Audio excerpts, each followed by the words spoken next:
The Listeners by Walter de La Mare. "Is there anybody there?" said the traveler, knocking on the moonlit door. And his horse in the silence champed the grasses of the forest's ferny floor. And a bird flew up out of the turret above the traveler's head. And he smote upon the door again, a second time. "Is there anybody there?" he said. But no one descended to the traveler.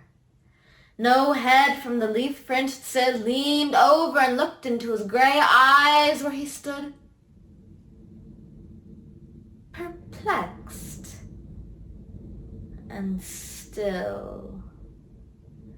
But only a host of phantom listeners that dwelt in the lone house then stood listening in the quiet of the moonlight to that voice from the world of men. Stood thronging the faint moonbeams on the dark stair that goes down to the empty hall, hearkening in an air stirred and shaken by the lonely traveler's call.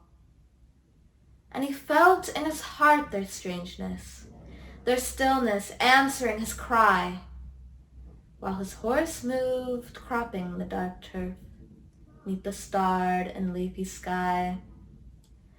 For he suddenly smote on the door even louder and lifted his head. "Tell them I came and no one answered, that I kept my word," he said. Never the least stir made the listeners, though every word he spake fell echoing through the shadowiness of the still house from the one man left awake.